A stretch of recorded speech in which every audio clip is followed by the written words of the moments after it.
তুমি কি কখনো এমন জায়গায় এসে দাঁড়িয়েছো যেখানে চারপাশে দরজা বন্ধ মনে হয়? রিজিক আটকে গেছে, দোয়া করলেও কোনো উত্তর আসে না। জেনে রেখো, আল্লাহ তাআলা রিজিক দেন, তিনি গোপনে পরীক্ষা করেন, কিন্তু তিনি শুনেন আপনার সব দোয়া। দোয়া এমন তালাও খুলে দেয় যেখানে মানুষ ভাবেও না সম্ভাবনা আছে। রাসূলুল্লাহ সাল্লাল্লাহু আলাইহি ওয়াসাল্লাম বলেন, দোয়া কদরের সম্মুখেও রক্ষা করে। আল্লাহুম্মা গফিনি বিহালালিকা আন হারামিকা ওয়াগনিনি বিফাদলিকা আম্মান সিওয়াক। অর্থ, হে আল্লাহ, তুমি তোমার হালাল রিজিক দ্বারা আমাকে যথেষ্ট করো, যেন আমি হারাম থেকে দূরে থাকতে পারি। আর তুমি তোমার অনুগ্রহে আমাকে সবকিছু থেকে অমুখাপেক্ষী করে দাও।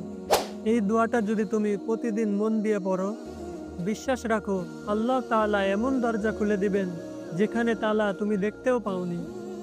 ভাই, এই জীবন দুয়ার উপর চলে। তোমার আজকে কষ্ট হয়তো আগামীকাল সুখ হয়ে ফিরবে।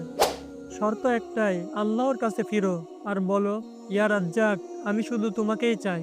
তো আজ এই পর্যন্তই, দেখা হচ্ছে নতুন কোনো ভিডিওতে। ততদিন সুস্থ থাকুন, ভালো থাকুন। আসসালামু আলাইকুম।